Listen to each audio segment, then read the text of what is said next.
I was an urban explorer, always on the lookout for abandoned buildings to explore. One day, I heard about an old factory on the outskirts of town. It had been abandoned for years, and no one knew what was inside. I decided to check it out. I grabbed my camera and headed out to the factory. When I arrived, I was struck by how creepy it looked. The windows were boarded up, and the doors were rusted shut. I managed to find a way inside and started exploring. The factory was huge, and it was easy to get lost. I wandered around for hours, taking pictures and admiring the architecture. But then, I heard a strange noise coming from one of the rooms. It sounded like someone was crying. I followed the noise and found a small room at the end of the hallway. The door was slightly open, and I could see a figure inside. I pushed open the door and saw a woman sitting on the floor, crying.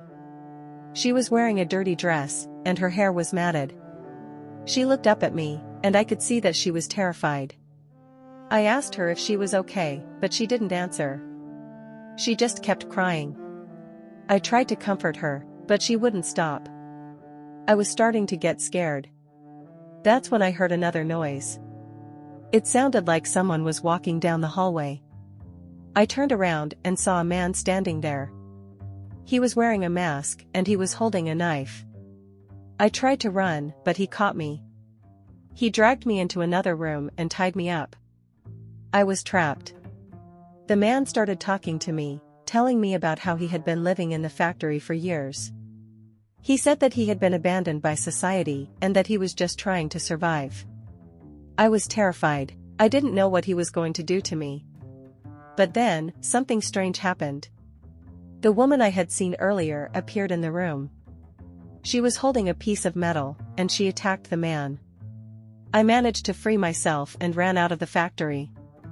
I called the police, and they arrived within minutes. They arrested the man and took him away. I learned a valuable lesson from that experience. We should always be careful when exploring abandoned buildings. We never know what we might find inside.